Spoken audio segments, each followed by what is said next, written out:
দেখুন, অভিযোগ কিছু না, আমরা সত্যি জানতে চেয়েছি সত্যিটা কি।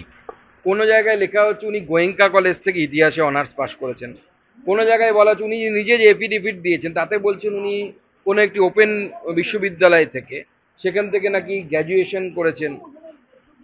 রাজ্য বিধানসভার যে তথ্য সম্ভার, সেখানে দেখা যাচ্ছে ওনার এডুকেশনাল কোয়ালিফিকেশনের জায়গায় কিছু লেখা নেই। তো এক এক জায়গায় এক একটা কেন? তৃণমূল কংগ্রেস আবার যেখানে লিফলেট বিলি করেছে বা তার যে প্রচার পত্রিকা বিলি করা হয়েছে তাতে এক ধরনের কথা বলা হচ্ছে। তো সত্যি কোনটা? সেখানকার মানুষের তো জানার অধিকার আছে যে আমার বিধায়ক বিধায়িকা তিনি কতদূর পড়াশুনো করেছেন, সেটা জানার অধিকার নেই?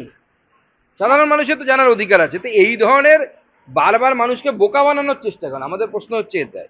এ কি মমতা বন্দ্যোপাধ্যায়ের এরা পদাঙ্ক অনুসরণ করে বলে এরকম জালি পিএইচডি ডিগ্রির মতো কি সবাইকে জালি ডিগ্রি দেখাতে হবে বা জালি ডিগ্রির কথা বলতে হবে নাকি?